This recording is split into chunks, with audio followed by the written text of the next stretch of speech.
How were your travels here? My travels, it was a beautiful day. I drove from Rochester, New York, and it was sunny the whole way, beautiful. Hopefully it's that way on the way back.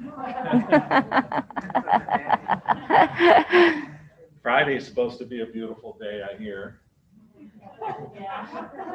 Where?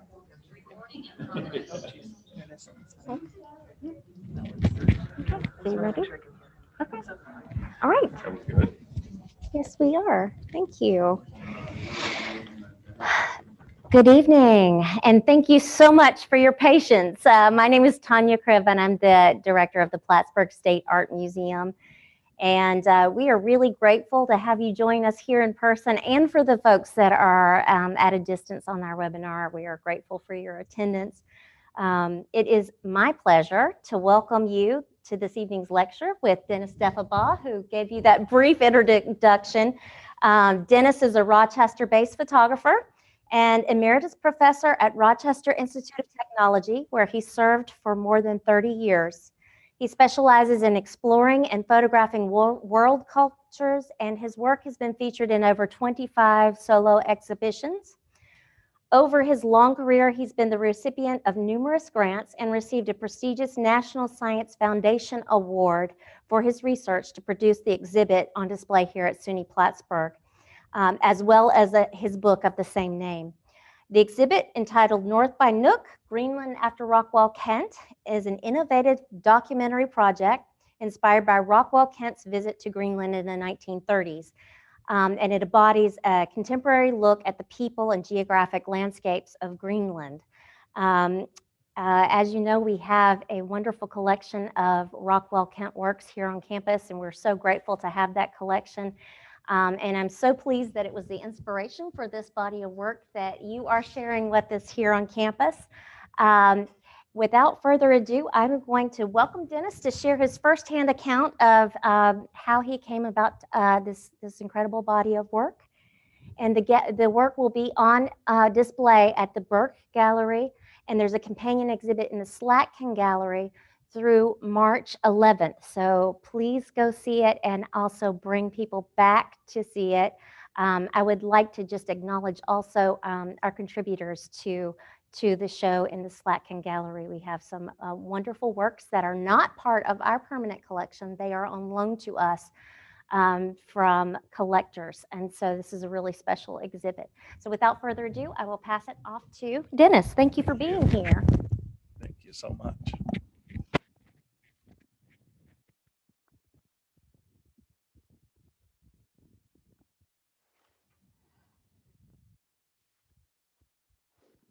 Hello again.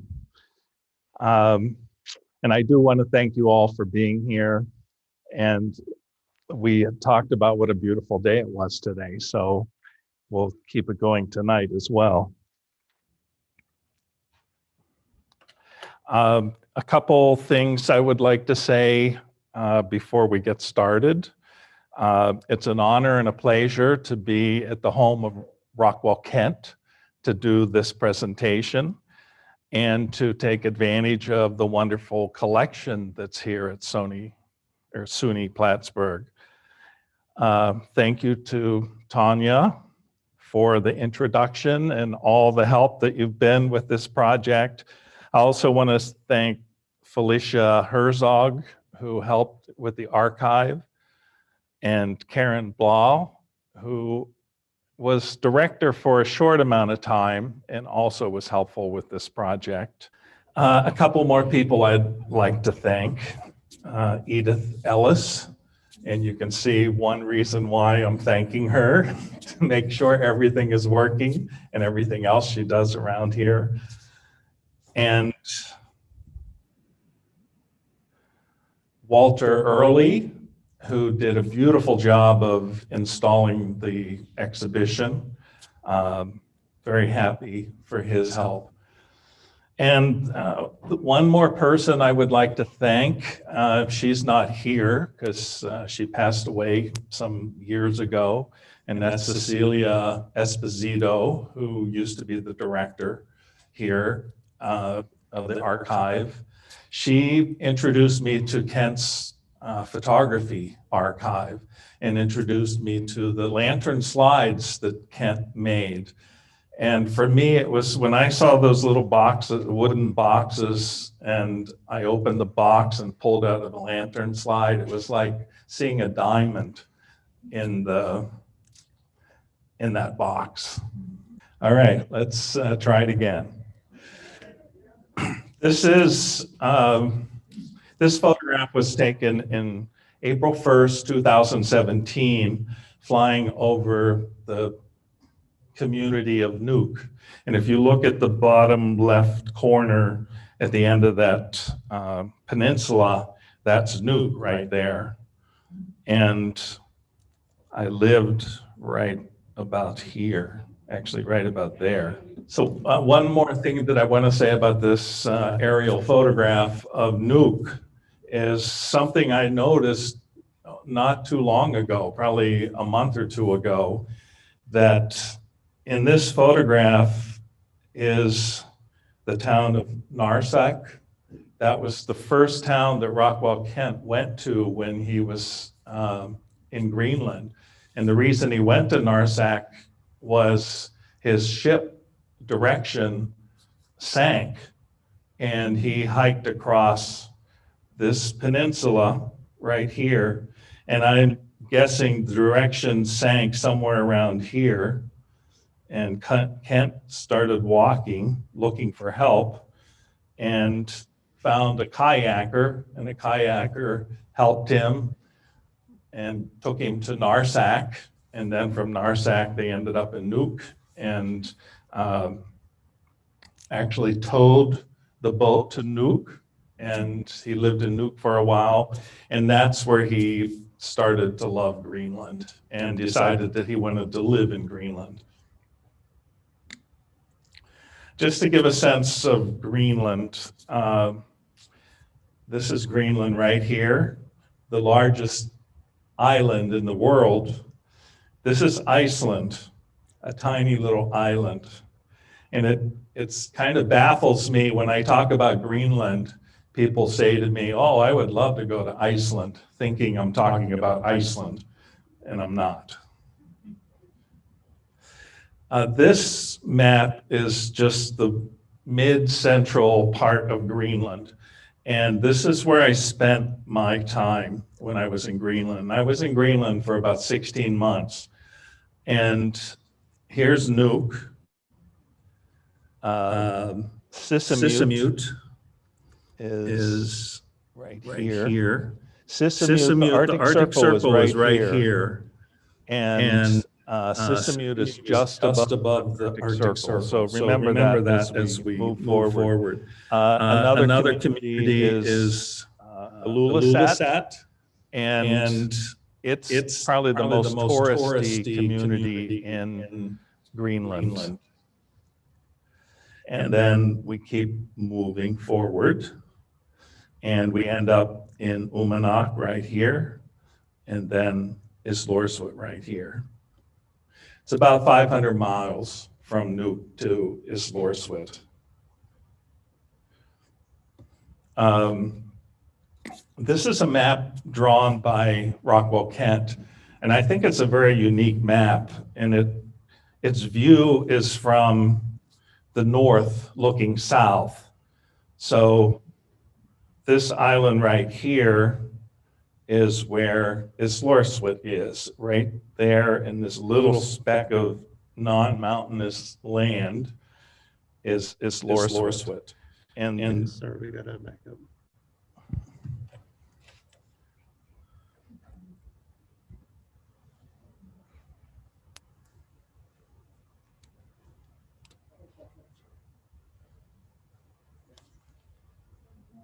It does.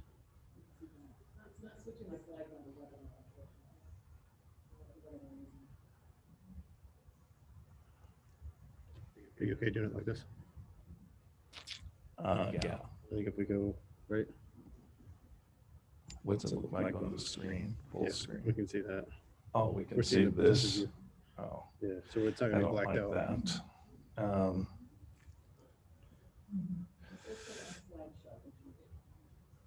Pardon? The someone's got a big here to say, put it on the slideshow. It is on the slideshow. Okay, we'll just do it as a slideshow. Okay. And I'm gonna have to wing it without my notes.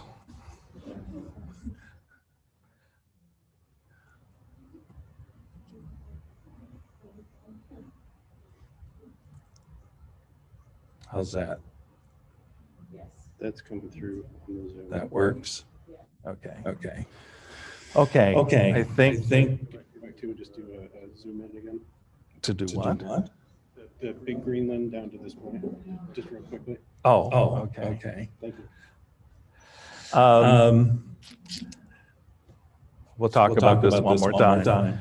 This is the island of Greenland, and it's the largest island in the world. And Iceland beside it, tiny little Iceland. But Iceland gets all the publicity. Greenland gets very little.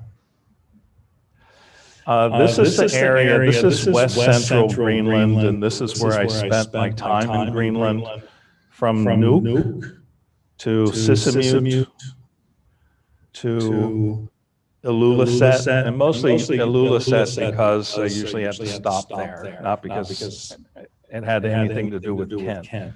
And then Uummannaq and Islorssuit, just above Uummannaq. It's about 500 miles from Nuuk to Islorssuit.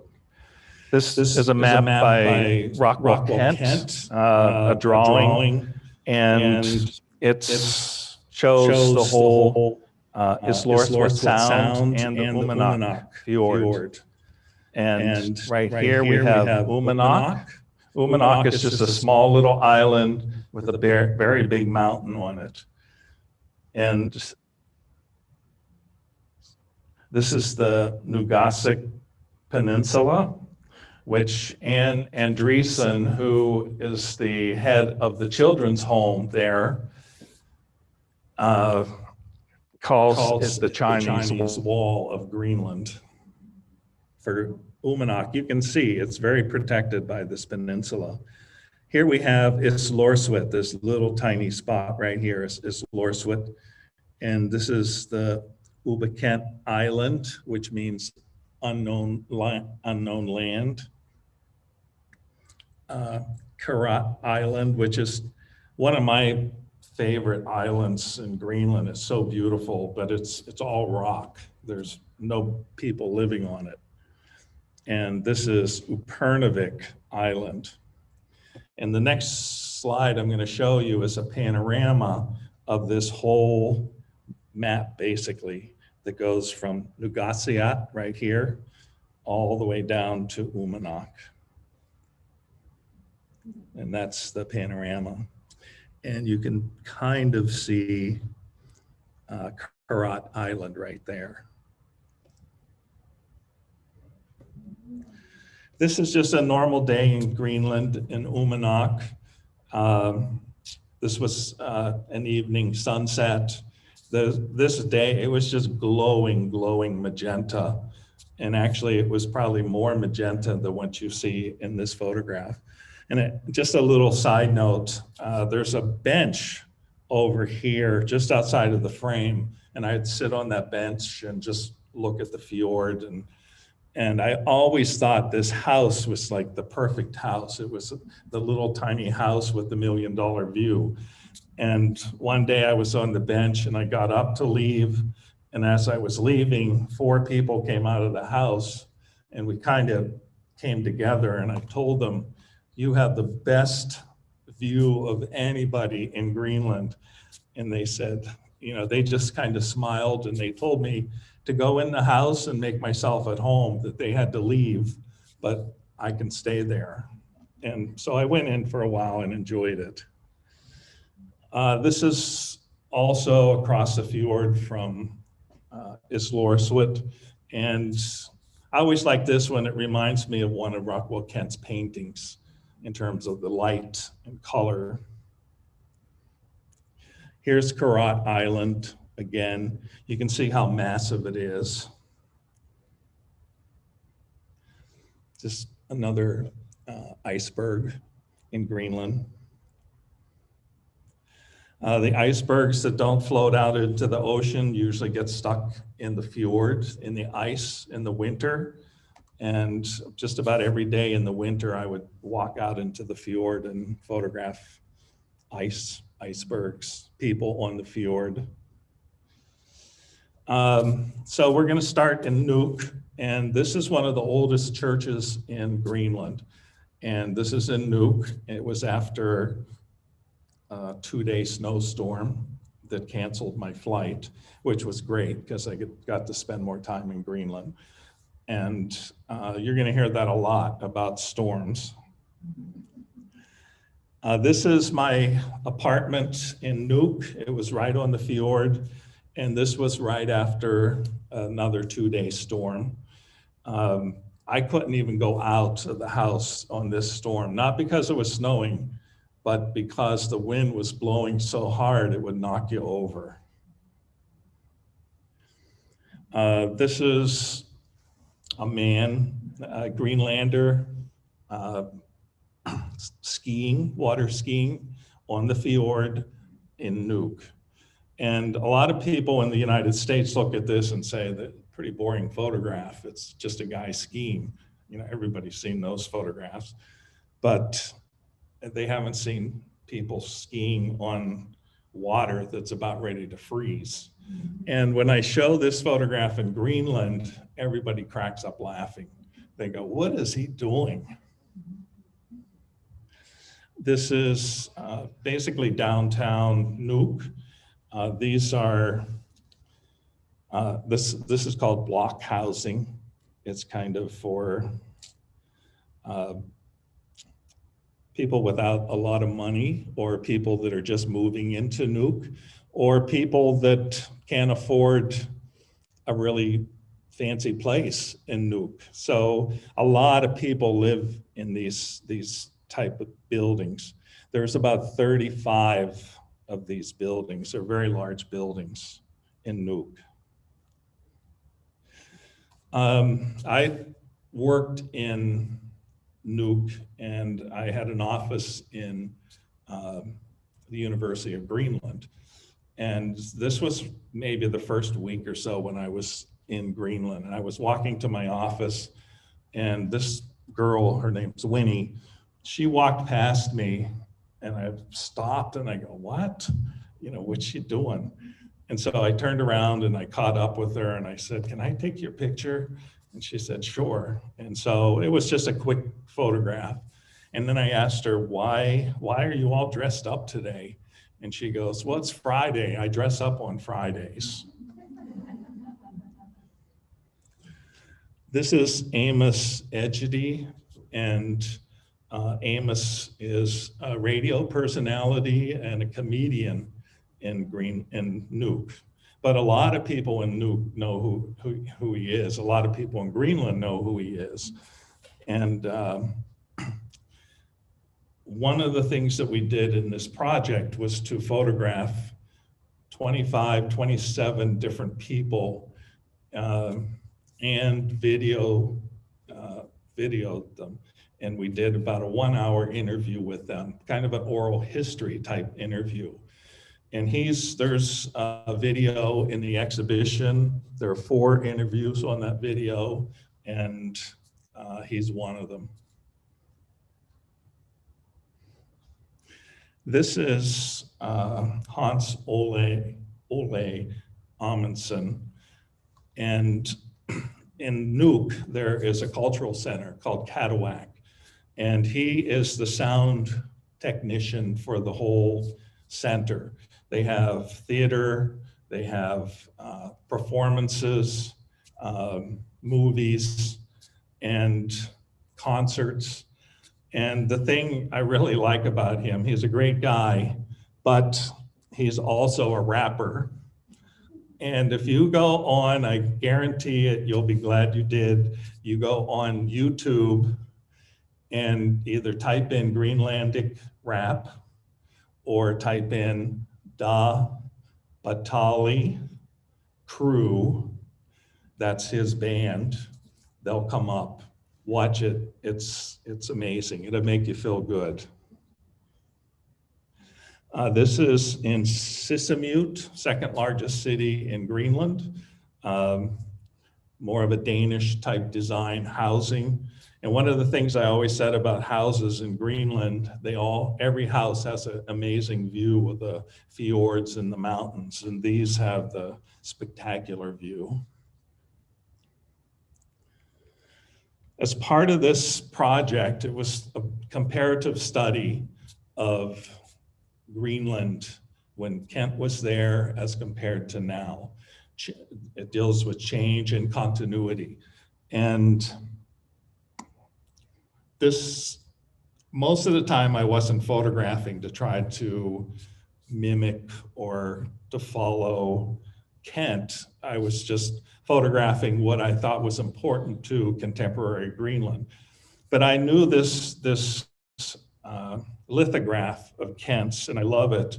It's a lithograph of David, who helped Kent a lot in terms of hunting and the dog sleds with a kayak.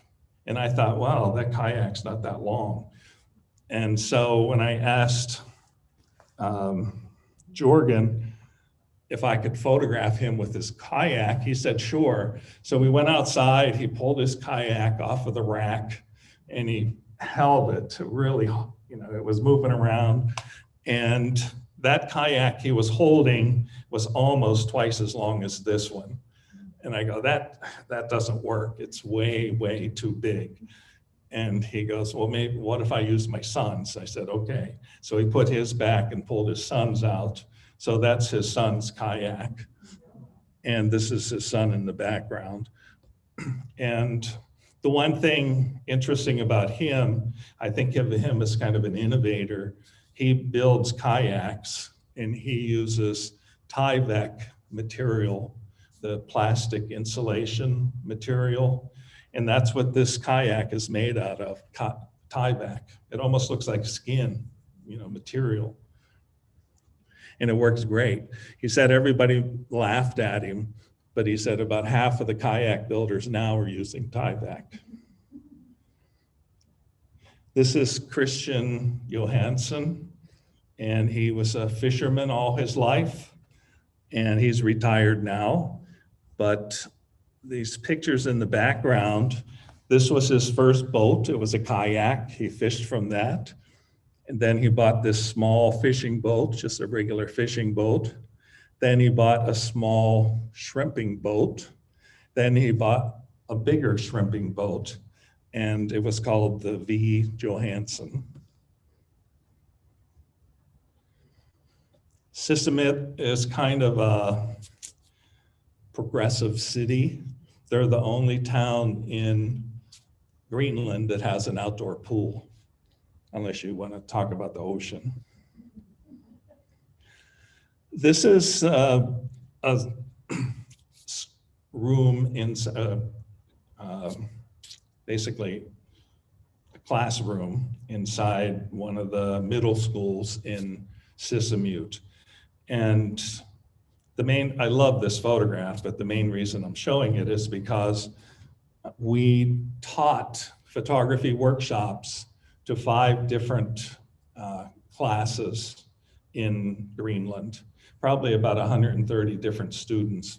We brought Nikon cameras for them to use. Nikon donated to us. And at the end of 2 weeks, I would make prints for all the students of all their work. And then we would put it on the wall, invite the community, and everyone came. It was just a great, great experience. It was a great way to learn to meet people and talk to people. This is Niviana looking back at me in the middle of jump rope in the middle of winter. One of the things with this photograph, everybody I photographed, I got model releases or consent forms to use their photograph from. For kids, I always got their parents' consent, and then I got the consent of the student. And it was the last day of class, and I hadn't gotten a consent form from her. And I had given her form to sign, but I never saw her again. And I went to the school, and it was just luck. She was walking down the steps, and I ran up to her, and I showed her the consent form, and I said, I need this. And she did this. And I walked outside, and she went to a car, and her mother was parked out there and had the consent form for me. So that was a lucky day. This is the church in Sissamute. This is the largest church in Greenland and one of the oldest churches in Greenland. This is during Confirmation, and the religion is more Lutheran, I guess. And so there's a crowd of people down here during this ceremony. The ceremony is long, it's probably 3 hours long. And I went up into the balcony and found all these, mostly girls, I have to say, up in the balcony on their cell phones, hanging out. And, you know, I just thought it was ironic. They're in this beautiful traditional outfit, and they could care less about the services. They're on their phone. And then if I just turned around and went into another room, these two girls were in there. And I love the way they just pulled their boots off and put them up on the wall. And they were just hanging around talking, looking at their cell phone. And we talked for a while, and I did quite a few different photographs of them. And this is the one I ended up using. These collars that they're wearing, the black part is sealskin, and these are beaded collars. And those collars weigh a lot. They're not light. I just put this one example in. This is a rephotographic image. The photograph on the right is by Rockwell Kent, and the photograph on the left is by me from the same angle that Kent took his photograph in 1932. This is the church that the girls were in. And Kent actually, this is the manager's house in Sissamute, and here it is here. There aren't a lot of buildings still around from when Kent was there, but some of them are. But anyways, the manager's house now is a museum, and one of the curators found a little notebook that the manager had, like a sign-in notebook that had a drawing, watercolor of Rockwell Kent's in it. And she was just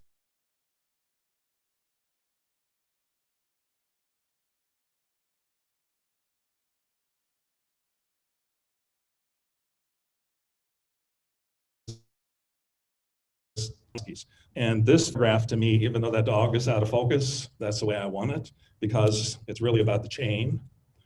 And the dogs in Greenland, any dog north of the Arctic Circle, so like from Sissamute north, at 6 months old, they are tied to a chain for the rest of their lives. And the only time they get off of that chain is if they're pulling a dog sled. But when they're puppies, they're so cute and they're so much fun. And the thing is, these dogs are not pets. They're work dogs. And they don't go in the houses. People don't pet them very often. You know, the owners might, but they can be pretty rough too. You have to be careful with them. But when they're puppies, you can't go wrong. These are some puppies eating puppy chow. I just love their contrast against that white background. This is my next door neighbor in Islorsuit, and you can see the Islorsuit Sound in the background. And he's getting ready to go dog sledding. And the dogs get so excited. They're just brimming with enthusiasm to get onto that dog sled so they can run. And before they even get to the dog sled, which is down on the fjord, Eric just grabs them and they pull him down. He just uses his feet as like sleds. This is actually Eric coming back from a different trip, and he was out hunting. I don't think he got anything because there's nothing on his sled, but you can tell the dogs had a very good meal. They all have blood on their faces. These are what the dogs do in a big snowstorm. They just curl up and get snow all over them. And they're excited to go. This dog ended up on the dog sled, pulling the dog sled. These two belong to someone else, but they're still all excited. They think maybe I get to go too.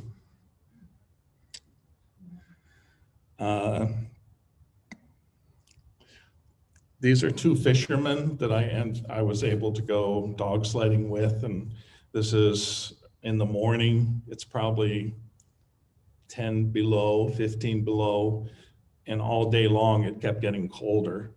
And this is David and Narlongwak. And Narlongwak always talked about how he only wanted to become a fisherman. That was his career in his life. And one thing I want to say while we're on this one, these dogs are so ready to go. And when they get the dog sled ready to go, the dogs are all tied up. They have kind of a stake that the guides are tied to. As soon as they pull that stake out, the dogs are gone. And if you're not holding on, you're gonna fly right off of that dog sled. It's like a cannon being shot. This is David out fishing. Just to say, there are 5 dogs in this photograph. There were 9 dogs on the sled. There are 4 more off to the right.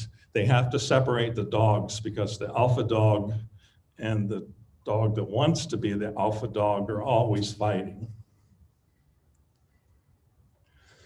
The hunters and fishermen usually have little tables that they sell things on.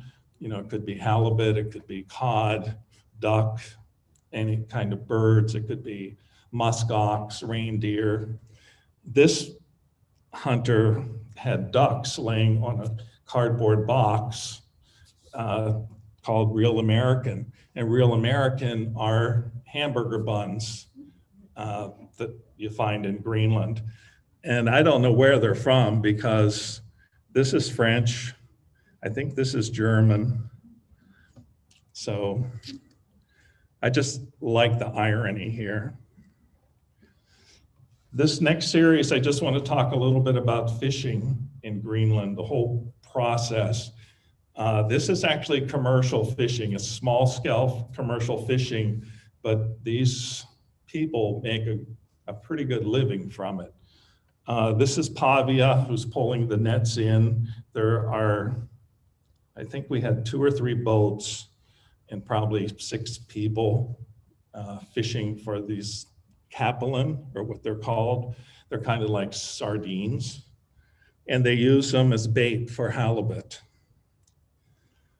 So they got the bait.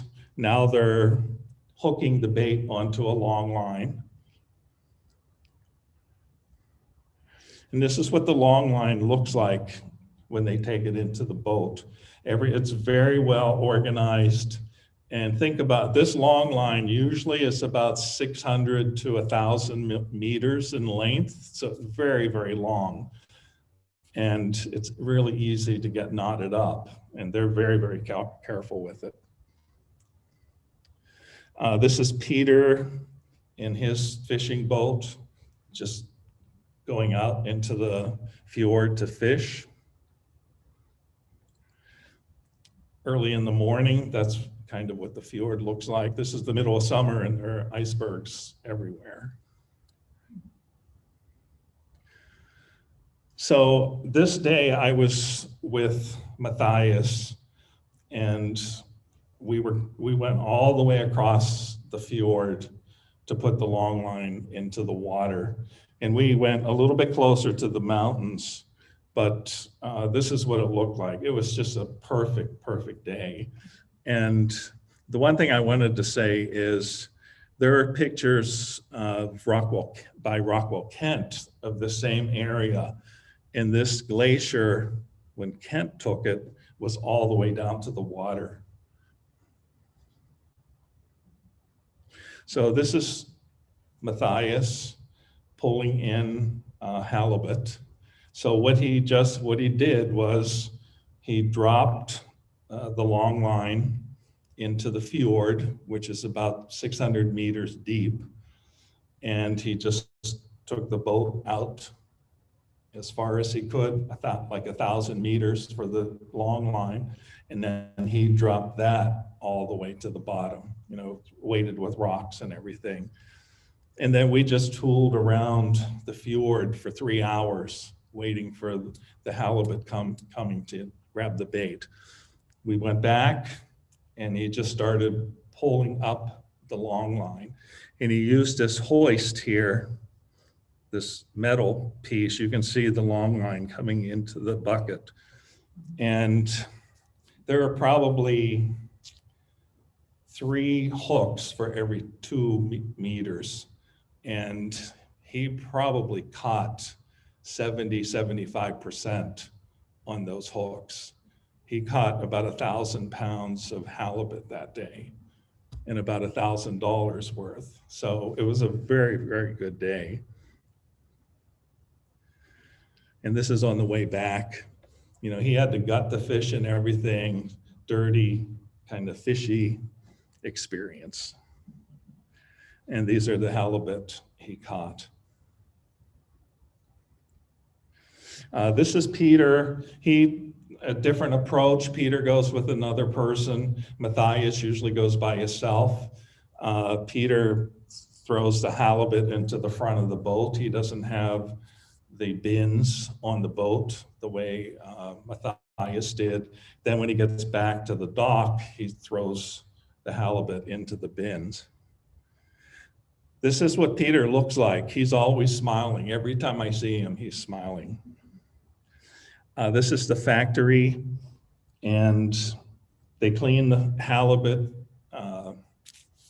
make fillets, package it, wrap it up, put it in the freezer until a boat comes to move it, and it's usually going to China.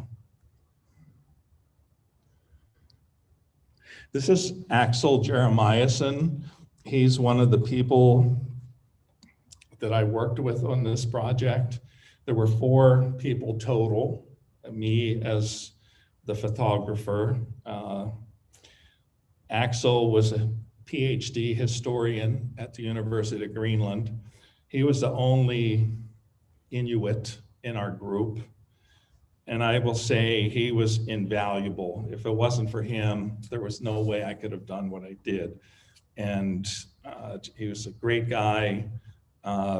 He introduced me to a lot of people, told me the culture, arranged a lot of opportunities. Just love him.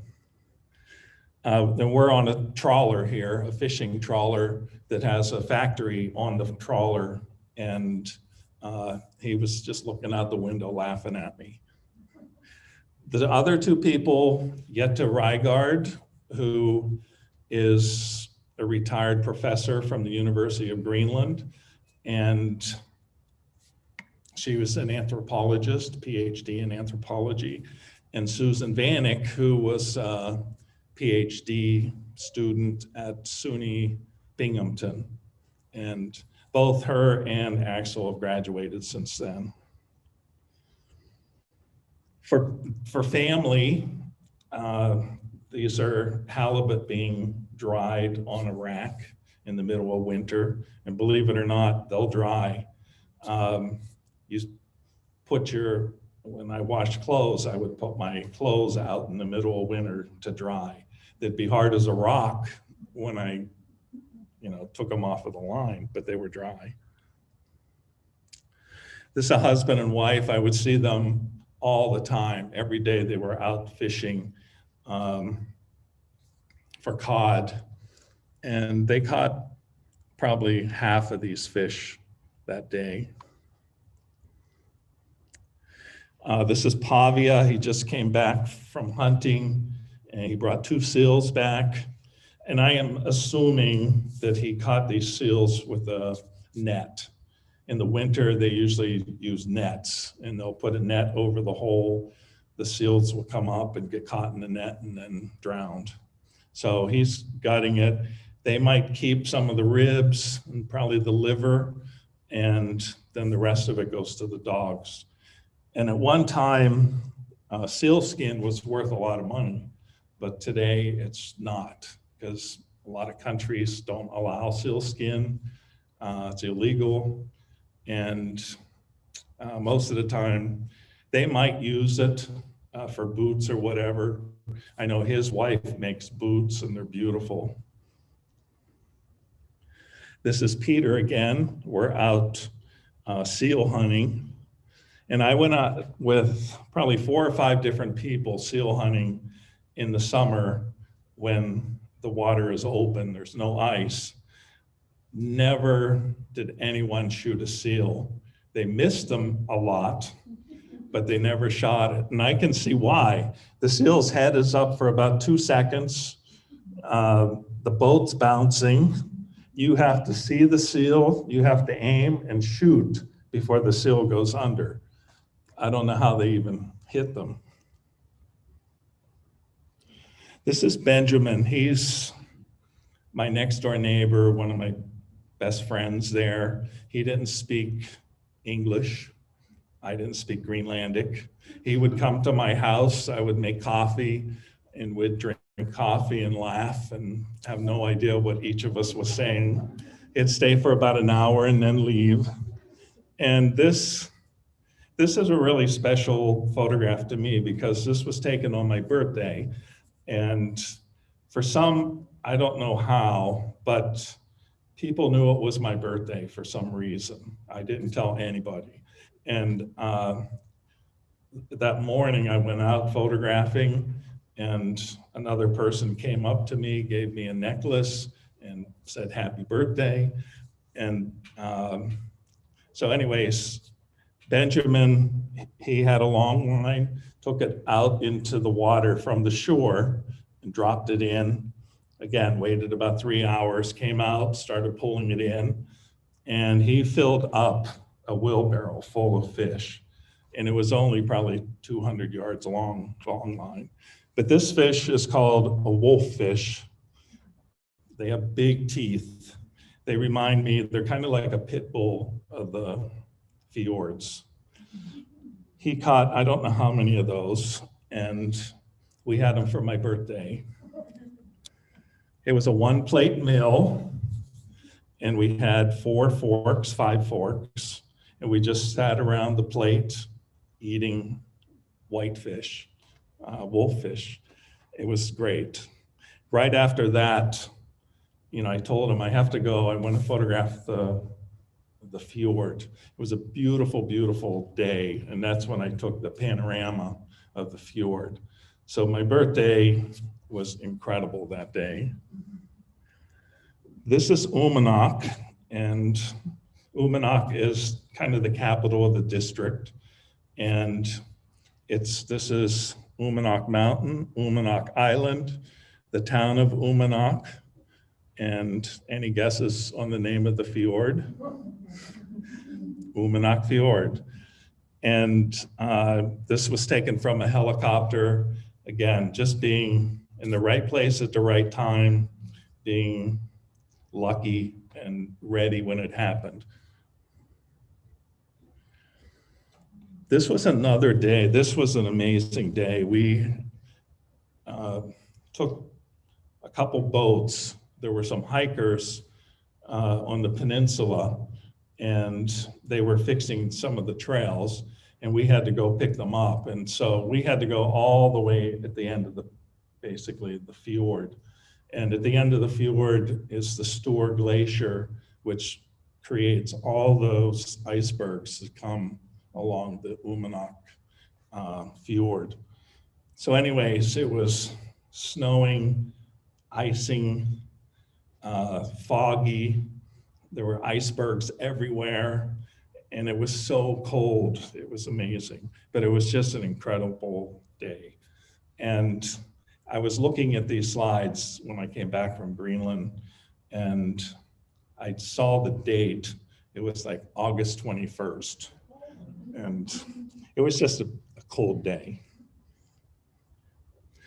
This is probably one of my favorite photographs by Rockwell Kent.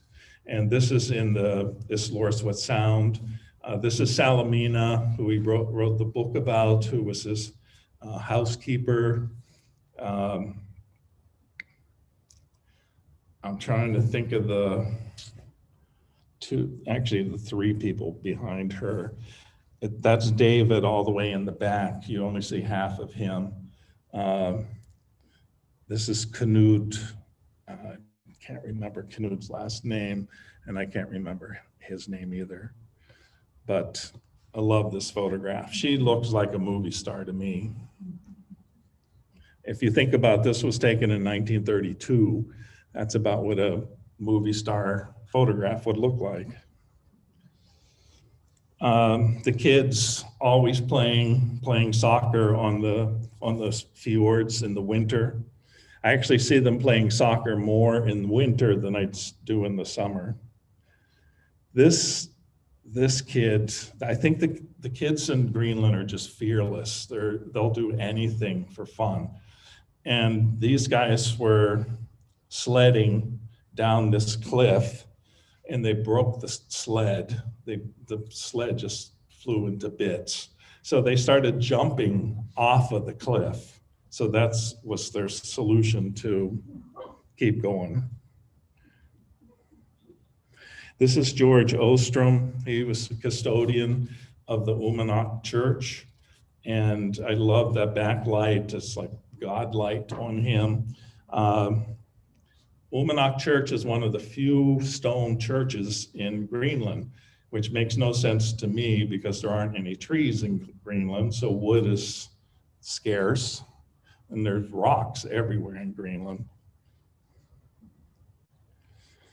This is Dorothy Simonson, and she was one of the people we interviewed, and actually she's in the video in the exhibition. She's got a great story. If you get a chance, watch it. It'll make you cry, actually. And she's crying as she tells it. And anyways, I noticed her finger was bent, permanently bent. And I asked her through Axel, what happened to her finger? And she goes, it's arthritis from sewing sealskins all her life. This is Sophie, and everybody I photograph, I gave photographs to, I gave prints to. And I had a print for her. I had photographed her outside, and I saw her and I said, I have a print for you. I want to stop by and give it to you. And she says, well, come by this afternoon. And so I did, and she invited me in for coffee, and we had coffee. And I go, well, I should go. And she goes, aren't you going to take my picture? And I said, yeah. And so I go into the room with her, and I go, where do you want to photograph? She goes, how about in front of my son's painting? And I go, that's perfect. And I'm setting up my camera, and she sits down, lights a cigarette, and starts blowing smoke. And I love that. I love it. It's in front of her face. And I love that the painting by her son was so important. And the thing about this painting is it's kind of in honor of his mother, because his mother had many, many miscarriages in her life. So that was how he marked that. Just doing your wash in Greenland. This is kind of a strange photograph. This is actually the roof and the wall of the blubber house in Uummannaq. This is where they had barrels of blubber and whale oil and meat and stored. And now it's more of a community center. And we had our exhibition of the student photographs in this building, and it was great. Almost everyone in town came and looked at it. Just exploring the ice in the middle of the winter. And they were doing the same thing with Rockwell. Just a few more people and no cars. This is just, they're walking around the island of Nuuk, and I just kind of call this the promenade. And it's a Sunday, it's a beautiful sunny day, probably 0 degrees, and they're walking their child. There aren't many cats in Greenland, and all the cats are house cats. And I just loved the cat's eyes and Mad's eyes also. One of my favorite things about Greenland was the coffee meek. And the coffee meek is kind of a celebration of birthdays, anniversaries, any special occasions. And this, to me, was the best coffee meek at least in Nuuk, probably in that whole area. And this is by Margrethe Lovstrom. And if you just look at this, and this is a modest home, it's not fancy or anything, but this is smoked salmon. And here's kind of a salmon salad. Here's whale skin. This is one of my favorites. This is halibut. It's kind of ceviche. It's in water and vinegar, so good. And this is dried cod. That's just one table of many. And she had a big pot of whale soup boiling. And I asked her if I could have some whale soup, and she was so excited. And she put a fork into this bowl or the pot, pulls it out, puts it on a plate, and it's like that long. And it's like that much skin, an inch of skin, kind of what you see in that photograph. Then about 6 or 7 inches of blubber, and then about 3 or 4 inches of meat. And she goes, "You eat that blubber and you're gonna have beautiful skin just like us Inuits." So I tried to eat it, I just couldn't. I had to kind of hide it when I got rid of it. But I ate the rest of it. Nuuk is also the North Pole, and where Santa Claus lives. So a lot of those letters from kids that are addressed to Santa Claus at the North Pole go to Nuuk. And there were a lot of them. And if I can read this one, she writes a lot of different things. She's from Taiwan, and she goes, "I want a pistachio and a ticket to heaven for this Christmas, please." Just a family strolling the ice. So I did a group photograph. I think this is pretty typical Greenlander family. This is, again, another flight over the Nuuk Fjord heading to Islorsut. And here's Islorsut from the air. We're just about ready to land. And you can see it's a small community, and there are mountains all the way around it and water all the way around it. And Yetta said she hated it there because it was so claustrophobic. She couldn't go anywhere. You can't walk along the coast because when the tide comes in, you'll be swept out into the water. So you're stuck there, but I loved it. These are some different photographs by Kent in Islorsut. This is Kent's home that he built there. This is Frances, Kent's wife, who came to visit him for about a month when he was in Greenland in the summer. And these are some of the neighbors. This is David, and this is Martin Zeff, both helpers for Kent. And you saw this one before in black and white. This is hand colored now. This is also Islorsuit. This was kind of early spring or mid-spring. And everybody, they're playing a game called rounders or round ball. It's a little bit like baseball, but it's different, and it's really a great game.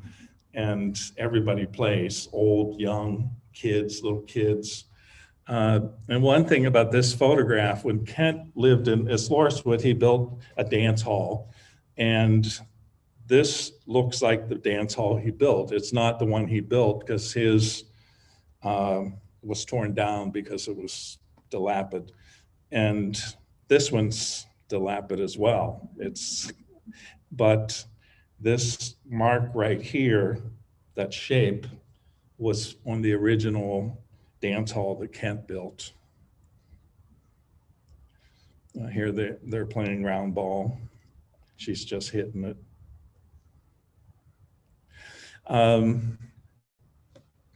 Every community that we went into, Nuuk, Sissamute, Umanak, and Islorsuit, we would do an introduction to who we were, why we were there, what we were going to accomplish, like the interviews that we did, the photo workshops, that I told them I want to do portraits, see them. And this was like the first week we were there, and they were looking at us like, who are these people? And I didn't know any of these people. And if I look at this now, it's pretty amazing. This is Matthias, this is Peter, this is Pavia, this is Pavia's wife. Yeah, I can't really tell who the other people are, but anyways. And you can see we put up Rockwell Kent's photographs. We talked about the project. I did a slideshow. And then every community at the end, we did an exhibition. And this was the exhibition in Sissamute. And this is the students' work here. And it's on like 4 different panels. And then here's some of Kent's work. And then here's some of the rephotographics of mine and Kent's.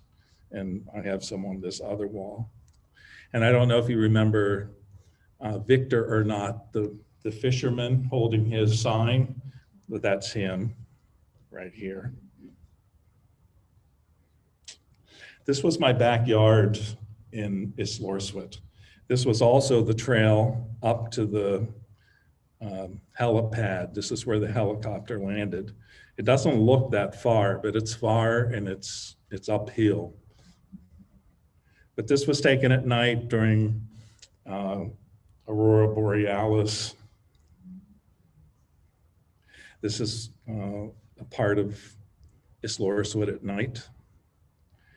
These are kids playing on a pile of sand. They were building a new building, and this pile of sand showed up, and the kids, it was a toy for them. Like I said, the kids always, when I was out and about photographing, the kids were always running to be around me. And I would let them photograph sometimes and take my camera on. In this case, I had my camera on a tripod and I just had it sitting there. And him and his sister came up to the camera, and I can't tell you whether I took this photograph or he took it, because he was shooting, I was shooting, but I love this photograph. This is Micah, another one. Whenever I was out, she would come running. And I was there photographing this marker that says Umanak District, Islorsuit, 1960. I have no idea why it was laying there. That's my house in Islorsuit. It was great. Very modest. The stove heater didn't work too well. And that was the one thing, when Benjamin would come over, he would just laugh at my heater. And I knew he was saying it was a piece of crap. This is Andrea. She's the catechist for the community. She's kind of like the priest. She helps the priest because the priest can only get to the communities maybe a couple times a year. This is Andrea and Julian. This is Esther Seif. She's the midwife for the community. I mean, she was always smiling, and I couldn't stop her from smiling. And then I just said, I'm not going to take your picture if you're smiling. And so she did this, and I took her picture.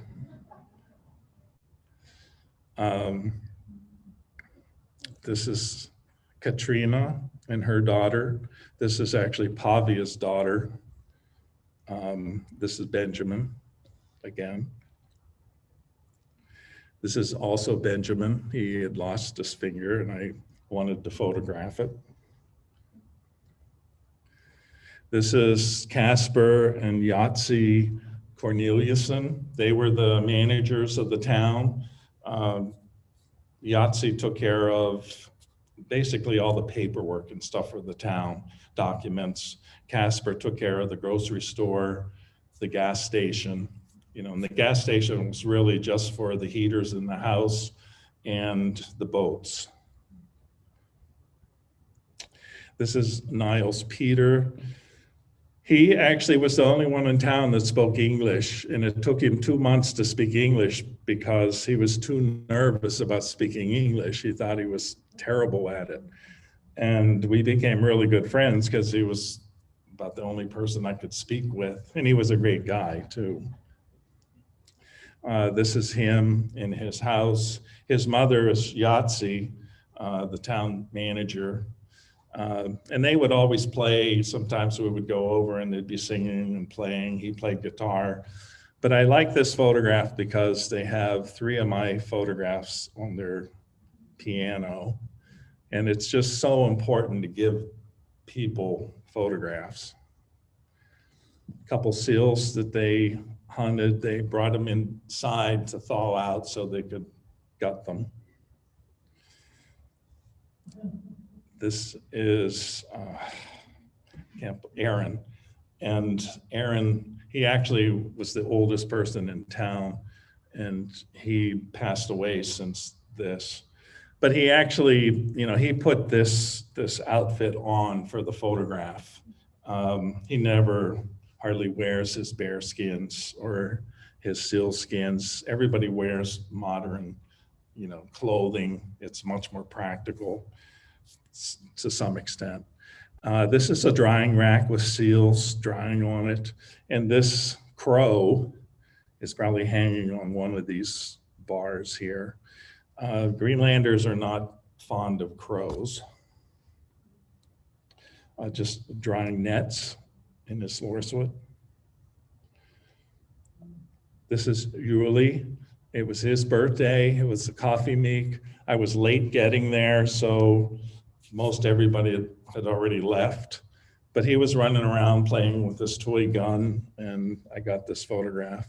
And I like that Bob Marley's looking at him. This is Sarah, who she loves furs. She always wears furs when she goes out.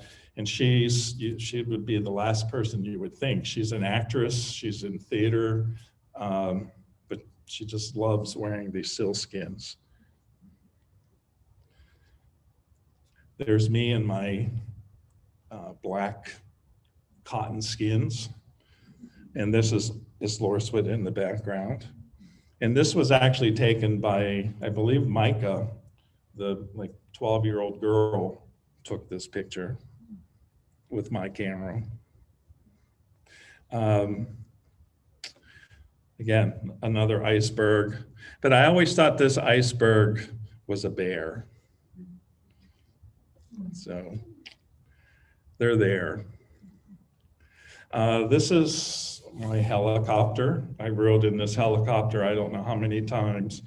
The day I left Islorsuit, we had 2 days of heavy snow, and usually they just cancel all the flights, but they decided to come back. Usually the flights are Monday and Wednesday. This day he came back on a Tuesday, and it was the scariest flight I've ever been in.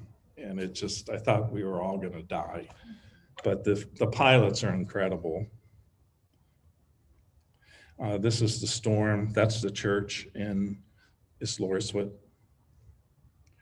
And these are the last group. I know this has been long, but these kind of important to me because they represent like cultural markings, things that just are, you find and you know they say something, but you're not really sure what they're saying. This was on a window at somebody's home. Do you guys know what this is? Pardon? Dog sled tracks and dog tracks. The one on the left is one of the strangest. This is up by the helipad, and there's a cemetery just to the left, and the dump is just where those tracks go. And somebody made this giant arrow in the snow, and I loved it. I don't know who did, but there are only a couple people in town that have a four-wheeler. So, and I know Casper was not one of them because he wouldn't do that. And this is, again, from a helicopter looking down on the fjord with a giant crack of ice. And this is a good reason for having dog sleds because dogs would never cross that ice barrier. If you're on a snowmobile, you might not even see it and go right into it.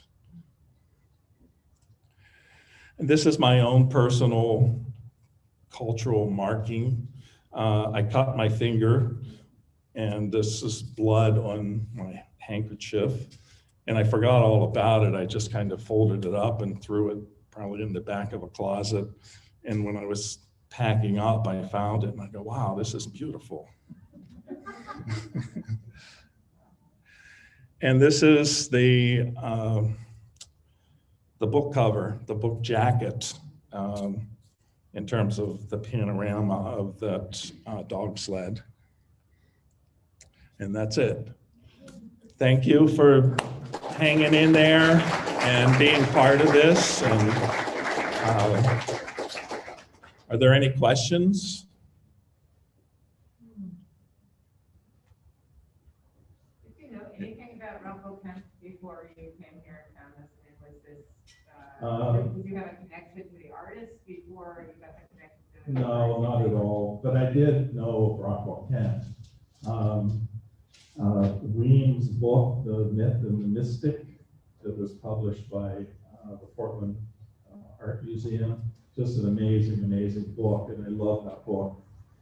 So I learned more about him and Greenland with that book.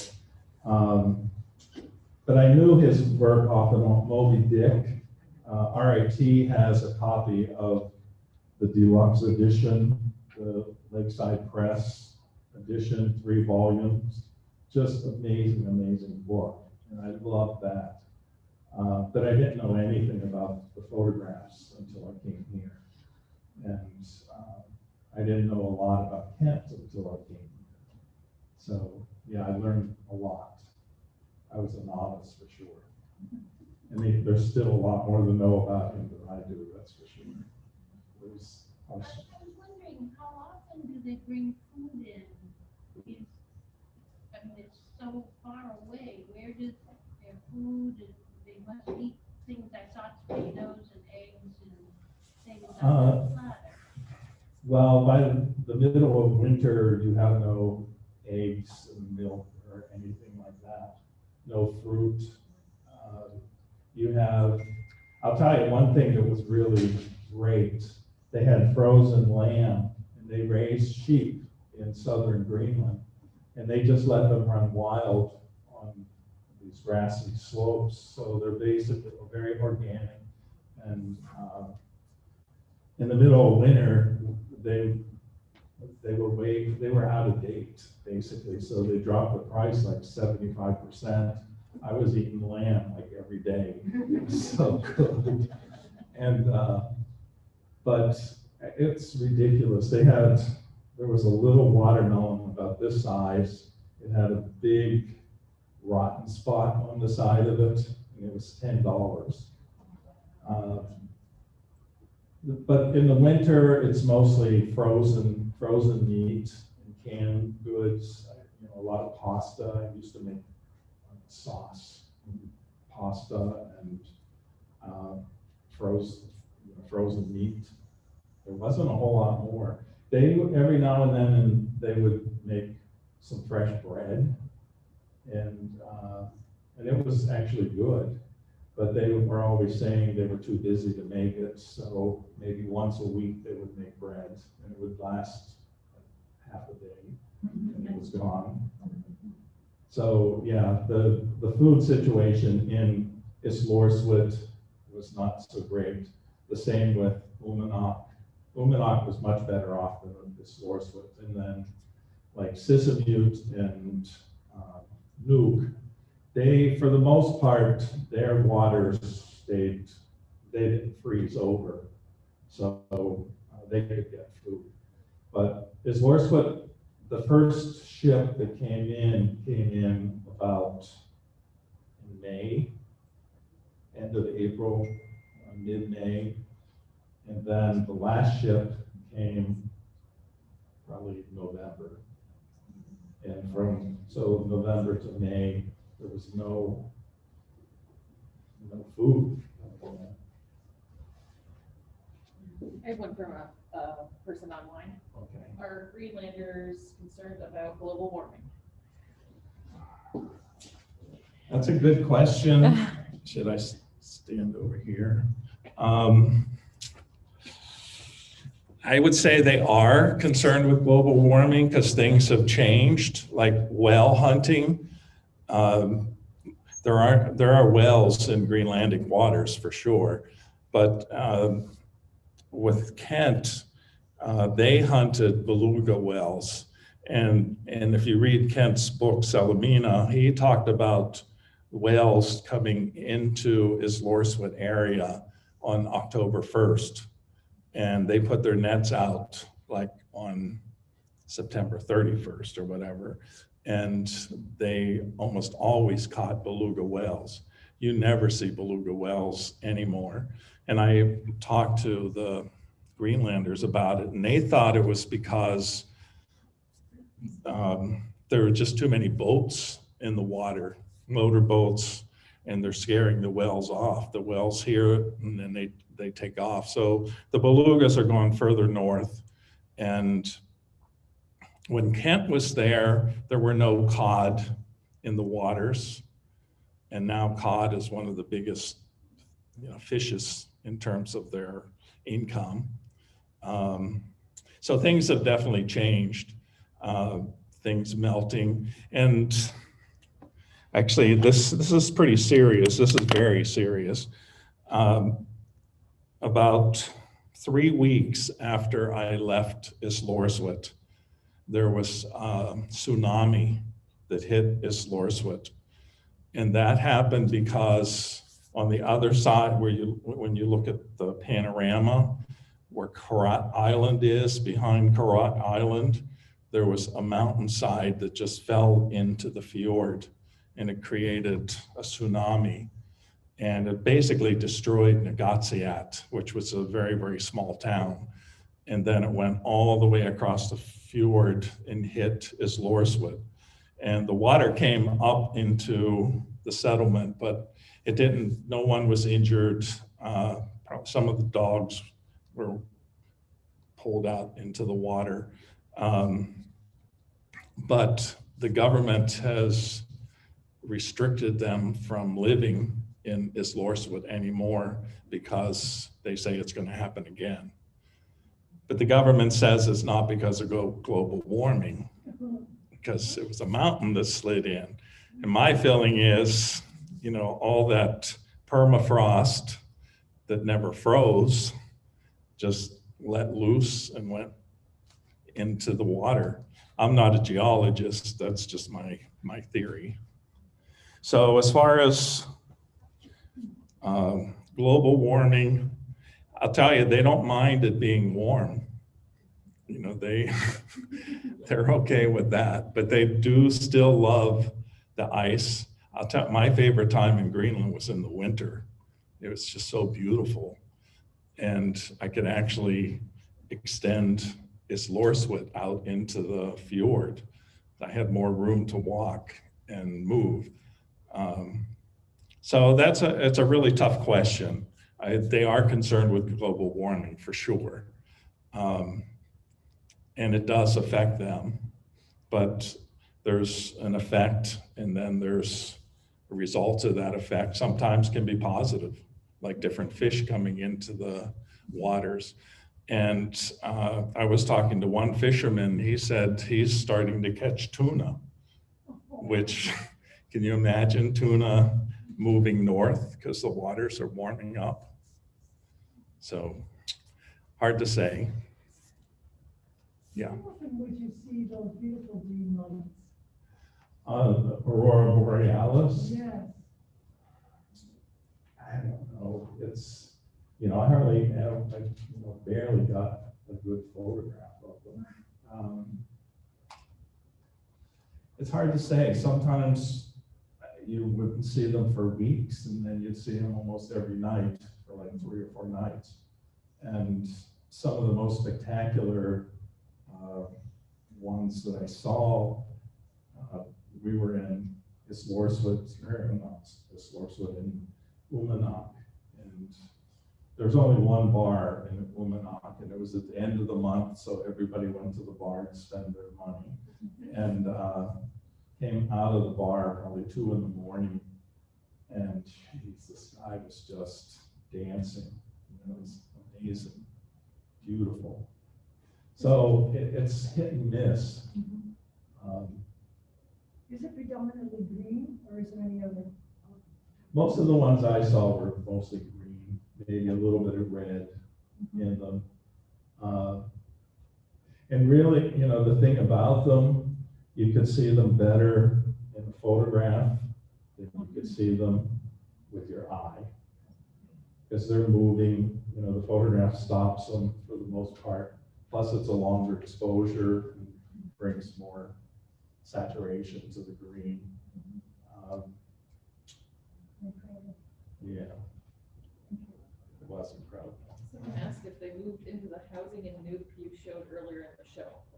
If they went into- No, the people in this Islorsvik, some of them, a lot of them moved to Uummannaq. Some moved to Asiat. Katrina, the person in the portrait that was holding her child, she moved to Ilulissat. And, but I would say probably 75% ended up moving to Uummannaq. So they're still living a very similar life. They're fishing, hunting, but they love Islorsvik. And they're a community. They all like each other. They all support each other. There's only 70 people in that town, and there's about 1,000 in Uummannaq. And my neighbor on the other side, actually Peter's wife, she was saying how much she likes Islorsvik. And she goes, I had to go to school in Uummannaq because there's no school in Islorsvik. After like 7th grade, you have to leave Islorsvik. And she said, I hated it. It was such a big city. I couldn't deal with it. And yeah, Uummannaq is not very big. Yeah. Denis, you told me a story about showing them slides of Rockwell Kent's photographs, and whether or not people recognized or were descended from. Could you share what you said? I mean, were there a lot of people that were descended from the people that were photographed on Rockwell Kent? Yeah. I mean, a lot of people didn't know any of them, but the older ones did. And we always joke that we did this project 30 years too late because all those people passed away. But there was one story, and I love it. It's we're in Sissamute, and we're showing slides, and I'm talking about the slides. And usually I would say who the people are in the slides that Kent took, and they were all slides by Kent.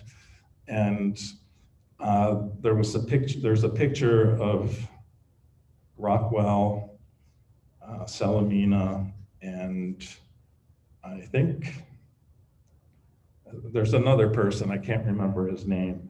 But there was this woman, smaller woman, but round shaped, sitting on the edge of the frame.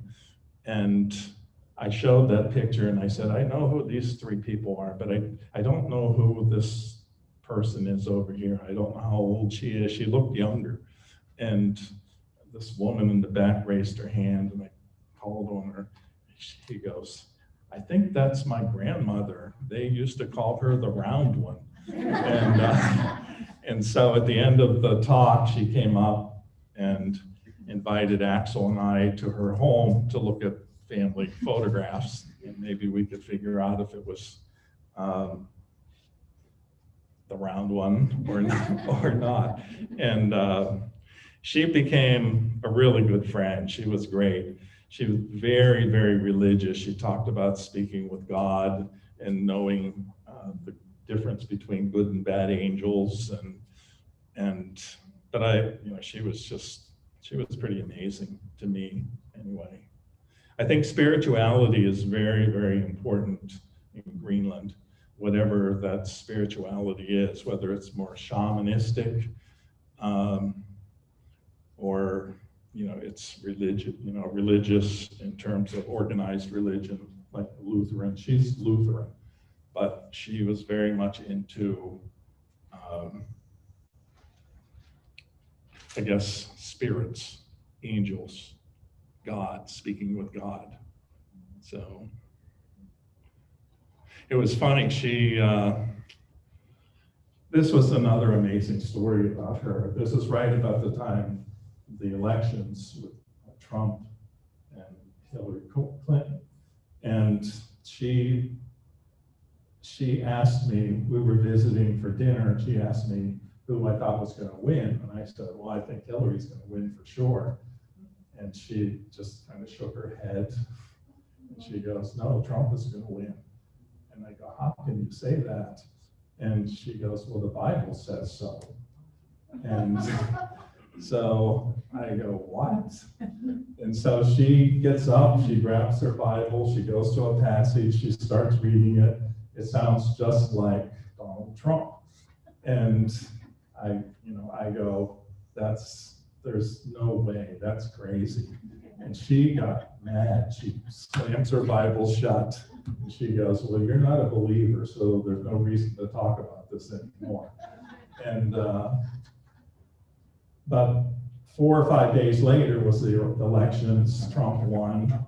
I sent her a text that day, and I said, you were right. It was preordained that Trump was going to win. And she writes back to me, she goes, well, God does not lie.